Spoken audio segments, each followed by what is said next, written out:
শিমু, দুধের গ্লাস ভেঙে গেল কেন? এই নোংরা জিনিসটা আমি আমার গলায় তাবিজ বানায় রাখবো? দেখো না, এটার ভিতর ময়লা ছিল। দুধের গ্লাসে কোনো ময়লা ছিল না, আর যদি ময়লা থাকে তুমি এই জন্য ভেঙে ফেলবা। 100 বার ভাঙো, 1000 বার ভাঙো, আমি বাড়ির বউ না? আমার কি অধিকার নাই একটা গ্লাস ভাঙার? অধিকার কেন থাকবে না? তাই বলে তুমি অপচয় করো? 3 বছর ধরে দুইটা মানুষে খাওয়াইতাছো, তখন তোমার অপচয় হয় না? তুমি এসব কি কইতেছো? হ্যাঁ, তারা আমার ভাই ভাবি, তুই কি চাইতেছো? আজকে রাইতে তোমার সাথে আমি ঝগড়া করি? আমি মাস শিমু তো এখনো ঘুম থেকে উঠলো না। আমার অনেক আদরের মাইয়া তো 11টার আগে ঘুম থেকে উঠে। আগে তো সে বাপের বাড়িতে ছিল, এখন সেই বাড়ির বউ। তুমি কি করতেছ?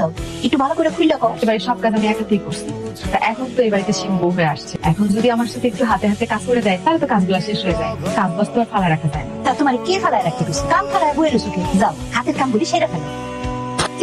কি জানি তো না, আপনি তো আসলে খুব খারাপ মানুষ। তাহলে আপনি তোমার ফিরে চায়ের কাপটা ফালাই দিলেন। তোমার কাছ থেকে আমার আত্ম শিখতে হয়, আমার আত্মজ্ঞান নাই। আমি তো তার একবার বলি নাই আপনারে। খবরদার কইতেছি, আমার লগে তুমি উল্টাপাল্টা কথা কইবা না। আমার লগে তো উল্টাপাল্টা কথা কইতে তোমার শরম করে না? বাংলাদেশি গুড়া খা। তাহলে আপনি কি করতেছেন আমারে? ও মা, ও বাবা, আমি 700 বাংলা কাছে একটা চা চাইছিলাম, আমার মুখের উপরে চায়ের কাপটা সইরা পড়ছে। ভাবি, আমি এসব কি শুনতাছি? সাজু শিমু, তোমরা না বোঝা কথা কইও না। আমি তার কোনো চায়ের কাপ মানি নাই। তাহলে চায়ের কাপটা এভাবে পড়ে আছে কেন? সেটা তোমার শাশুড়ি দিগা। আমি আমার এতিম মাইয়াটারে কার কাছে দিয়ে দিলাম? আমার মাইয়া অশান্তিতে মইরা যাইবো গা। নয় না, আপনি আর ঢং করেন না। ভাবি, মুখ সামলায় কথা বলো। তুমি যদি আজকে আমার ভাবি না হইতা, তাহলে আজকে আসল রূপটা আমার দেখতে পারতো তুমি। তাহলে তো অল্প সময় তুমিও বদলে গেলা। আমি কেমন হয়েছি সেটা আমার জানার দরকার নাই। আমি এই বাড়িতে শুধু শান্তি চাই, শান্তি। রে সাজু, কই যাইতেছস? কই আর যাম? বাজার যাইতেছি নাস্তা খাইতে। বাজারে যাবি কে নাস্তা করতে? এই, তোর কি বাড়ি ঘর নাই? তোর ভাবি নাস্তা বানাই নাই? ভাবি বলছ নাই নাস্তা বানাইতে?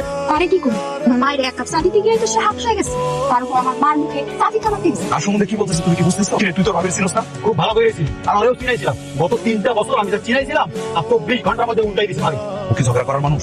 ঝগড়া করার মানুষ তো আমি। সাজু আর সাজু বউ না খেয়ে বাইরে গিয়া বাজারে নাস্তা করতে গেছে কেন? কি হলো, কথা বলতেছ না কেন? কি যে কেমনে কইবো? তোমার বউ তো একটা ব্যক্ত। দেখেন মামা, এটা আমার পারিবারিক ব্যাপার। এই জায়গায় আপনি কোনো কথা বলবেন না, নাকও গলাবেন না। আমার মাইয়ার জামাই বাড়িতে থাকবা, ঠ্যাঙের উপর ঠ্যাং দিয়ে আমার মাইয়ার জামাইটা খাইবা, আর আমি কোনো কথা কইতে পারুম না? ভাই মা, একটু ফাউল কথা বলবেন না আপনি। আমি ফাউল কথা